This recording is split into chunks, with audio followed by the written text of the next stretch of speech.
আজি হতে শতবর্ষ পরে কি তুমি পড়েছো বসে আমার কবিতা খানি, শত কৌতূহল ভরে আজি হতে শতবর্ষ পরে। 100 বছরের ও বেশি আগে বাঙালির পাঠকদের প্রতি জিজ্ঞাসা ছিল কবিগুরু রবীন্দ্রনাথ ঠাকুরের।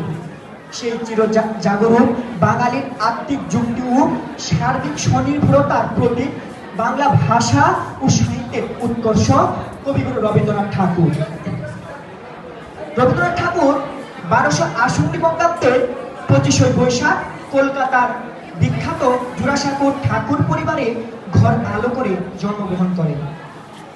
1913 সালে গীতাঞ্জলি কাব্যগ্রন্থের জন্য সাহিত্যের নোবেল পুরস্কারে ভূষিত হন।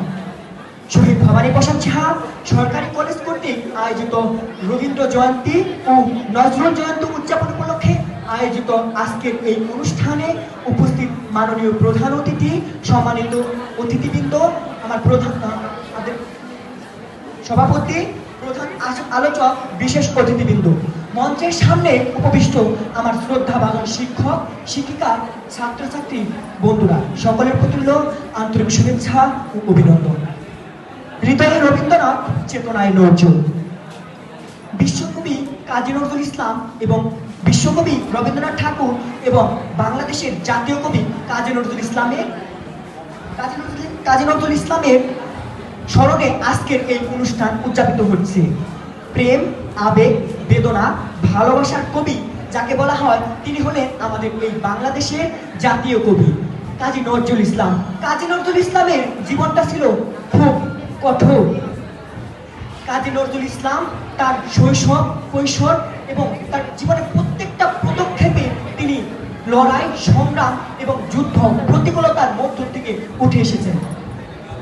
কাজী নজরুল ইসলাম রুটির দোকানে কাজ করতেন।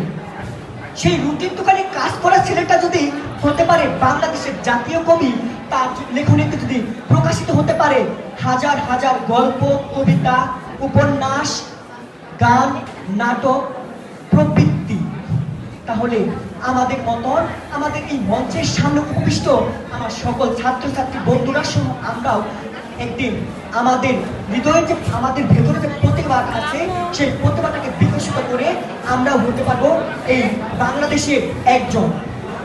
আজকের এই দিনে রবীন্দ্রনাথ ঠাকুর এবং নজরুল ইসলামের জন্মজয়ন্তী উদযাপন উপলক্ষে যারা উপস্থিত আছেন সকলকে ধন্যবাদ জানিয়ে আমি আমার বক্তব্য শেষ করছি। জয় বাংলা, জয় বঙ্গবন্ধু।